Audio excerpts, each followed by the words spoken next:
अस्सलाम वालेकुम दोस्तों, फिनोमिनल फैक्ट्स में आप सबको खुश आमदीद। आप सल्लल्लाहु अलैहि वसल्लम ने वफात से पहले सहाबा को बहुत सी बातों का पहले से बता दिया था कि उनके जाने के बाद इस दुनिया में क्या क्या होगा। एक दिन हजरत उमर रज़ी अल्लाह ताला अन्हा तमाम सहाबा के साथ आप सल्लल्लाहु अलैहि वसल्लम के साथ मस्जिद में बैठे हुए थे कि अचानक एक बहुत ही रौबदार और गुड लुकिंग आदमी मस्जिद में दाखिल हुआ। उनका लिबास जो था वो बिल्कुल सफ़ेद था और बाल काले स्याह थे। उस शख्स को किसी ने भी नहीं देखा था। उस दिन उस शख्स को मदीने में सभी ने पहली बार देखा, यानी वो शख्स मदीने में तो बिल्कुल नहीं रहता था।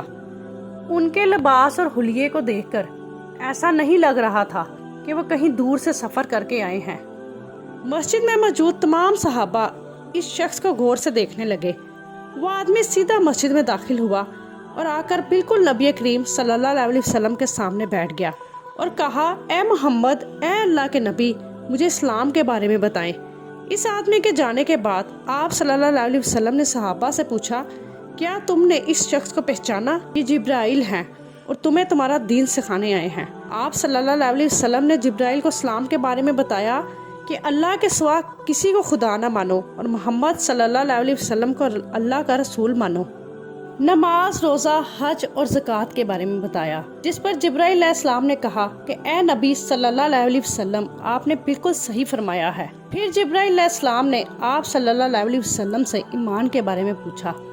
आपने फरमाया, अल्लाह को मानना, उसके रसूलों को मानना, उसकी किताबों को मानना, उसके एंजल्स फरिश्तों को मानना, आखिरत को मानना, तकदीर पर ईमान लाना, ये सलाम है। जिस पर जिब्राइल अलैहिस्सलाम ने फिर कहा, आपने बिल्कुल सही फरमाया। फिर जिब्राइल अलैहिस्सलाम ने आप सल्लल्लाहु अलैहि वसल्लम से एहसान के बारे में पूछा और फिर पूछा कि क़यामत कब आएगी, जिस पर आप सल्लल्लाहु अलैहि वसल्लम ने फरमाया कि जितना इसके बारे में आपको पता है उतना ही मुझे पता है। मतलब क़यामत के दिन का सिवाय अल्लाह के किसी को भी नहीं पता। जिब्राइल अलैहिस्सलाम ने ये सुनने के बाद फरमाया, मुझे उस दिन के बारे में कुछ निशानियाँ बताएं।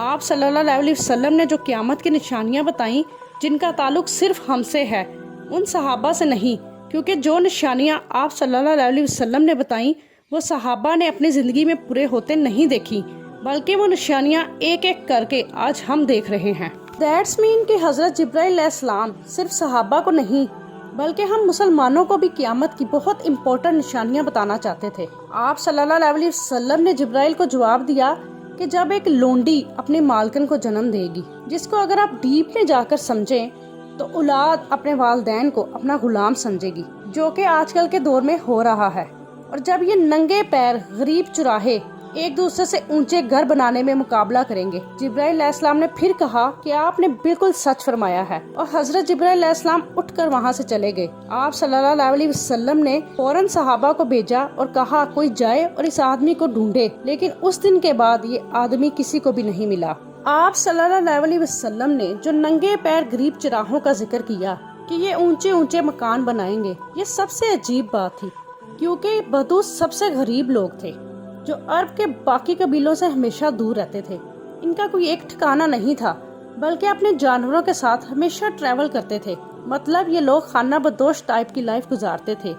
ये इसलिए अजीब जाना जाता था कि बदू पूरे अरब में सबसे गरीब थे, और ना सिर्फ उस जमाने में बल्कि आने वाले कई हजार साल बाद भी ये सबसे लो क्लास होते थे।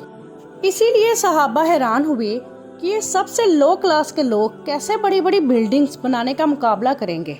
हमारे नबी करीम सल्लल्लाहु अलैहि वसल्लम की खिलाफत रास्ता फैलने के बाद दुनिया की सबसे बड़ी सुपर पावर बन गई। ना सिर्फ मुसलमानों में बल्कि उस वक्त की तारीख की ये सबसे बड़ी एम्पायर थी। इस चीज का फायदा उठाया चराहों ने और ये पूरी दुनिया में फैल गए।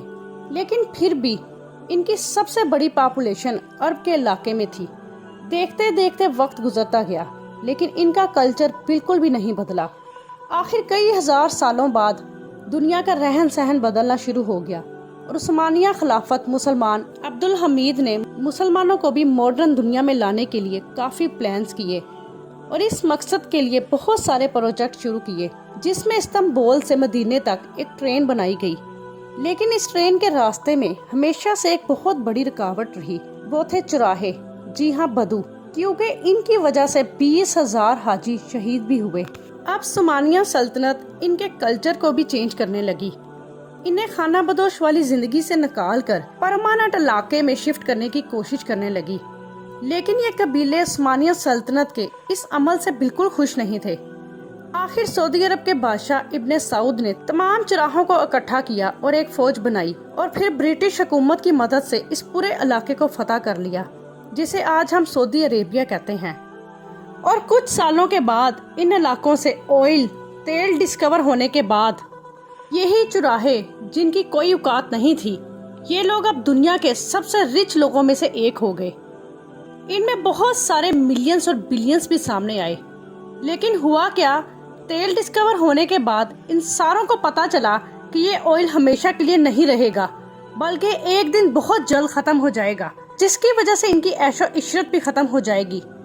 اور سب سے پہلے دبئی کے بادشاہ شیخ محمد بن راشد، جو بدو قبیلے سے تھے، اور انہوں نے کہا کہ مجھے بدو ہونے پر فخر ہے، انہوں نے دبئی کو آئل سے نکال کر بزنس کی طرف کیا۔ بہت تیزی سے کچھ ہی سالوں میں دبئی دنیا کی امیر ترین کنٹری بن گئی، اور کچھ سالوں بعد دنیا کی سب سے لمبی بلڈنگ برج خلیفہ بھی دبئی میں بنائی گئی۔ یہ اب تک انسانوں کی بنائی ہوئی سب سے بڑی بلڈنگ ہے۔ اس سے پہلے ایک زمانے میں، آج سے 4500 سال پہلے، یہ اعزاز مصر کو حاصل تھا۔ مطلب فرعون کے بعد 3800 سال تک کوئی بھی فرعون سے لمبی بلڈنگ نہیں بنا سکا، لیکن 3800 سال بعد یورپ کے ایک چرچ نے یہ ریکارڈ توڑ دیا، جس کے بعد پیرس کے آئیفل ٹاور اور 9/11 میں تباہ ہونے والے ورلڈ ٹریڈ سینٹر دنیا کی سب سے بڑی بلڈنگز رہ چکی ہیں۔